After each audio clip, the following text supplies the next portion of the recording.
നമസ്കാരം, ഞാൻ ഡോക്ടർ വിവേക് ശശീന്ദ്രൻ. നമ്മുടെ ENT എപ്പിസോഡിലോട്ട് സ്വാഗതം. ഇന്ന് നമ്മൾ ഒരു ENT OPDയിൽ കോമൺ ആയിട്ട് ചെയ്യുന്ന പ്രൊസീജിയേഴ്സിനെ കുറിച്ച് ഡിസ്കസ് ചെയ്യാം.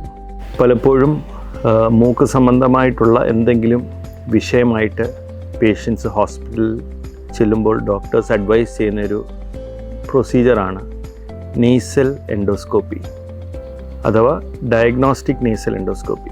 അപ്പോൾ നേസൽ എൻഡോസ്കോപ്പി എന്ന് വെച്ചാൽ തന്നെ നേസൽ എന്ന് പറഞ്ഞാൽ നോസ്, മൂക്ക്.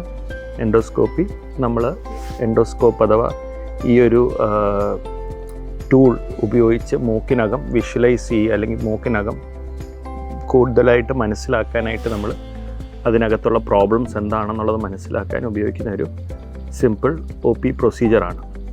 അപ്പം ഈ പ്രൊസീജിയർ യൂഷ്വലി നമ്മൾ ക്രോണിക് ആയിട്ടുള്ള പ്രോബ്ലംസ്, വളരെ കാലങ്ങളായിട്ടുള്ള മൂക്കടപ്പ്, അല്ലെങ്കിൽ മൂക്കിൽ നിന്ന് രക്തം വരിക, അല്ലെങ്കിൽ സ്മെല്ല് തിരിച്ചറിയാൻ പറ്റുന്നില്ല, അല്ലെങ്കിൽ മൂക്കിൽ നിന്ന് പെർസിസ്റ്റൻ്റ് ആയിട്ട് തുടർച്ചയായിട്ട് കഫം വന്നുകൊണ്ടിരിക്കുക, ഇങ്ങനെയുള്ള സാഹചര്യങ്ങൾ, ലോങ് സ്റ്റാൻഡിങ് ഹിസ്റ്ററി ഉള്ള പേഷ്യൻസ്, വർഷങ്ങളോളം അല്ലെങ്കിൽ മാസങ്ങളോളം ഇതേ പ്രോബ്ലംസ് ഉള്ള പേഷ്യൻസ്, ക്രോണിക് ആയിട്ടുള്ള പേഷ്യൻസിനാണ് നമ്മൾ ഈ ഒരു ടെസ്റ്റ് അല്ലെങ്കിൽ ഈ ഒരു പ്രൊസീജിയർ സജസ്റ്റ് ചെയ്യാറുള്ളത്.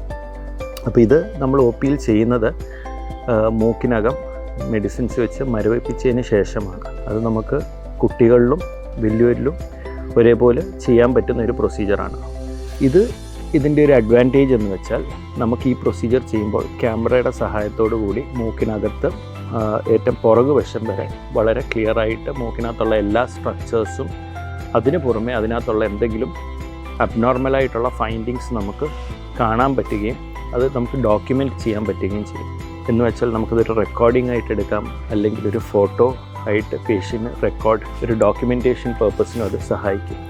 എന്നിട്ട് ഈ റെക്കോർഡിങ്സിൻ്റെ സഹായത്തോടു കൂടി നമുക്ക് പേഷ്യൻസായിട്ട് അതിനോടനുബന്ധിച്ചുള്ള ആ പേഷ്യൻ്റ് എന്താണ് പ്രോബ്ലം, അല്ലെങ്കിൽ നമ്മൾ എന്തൊക്കെയാണ് ആ പേഷ്യൻറ്റിൻ്റെ മൂക്കിൽ കാണുന്നത്, അതിന് തുടർ ചികിത്സ എന്തൊക്കെയാണെന്നുള്ളത് നമുക്ക് പേഷ്യൻ്റായിട്ട് ഡിസ്കസ് ചെയ്യാൻ പറ്റുന്നതാണ്. Thank you.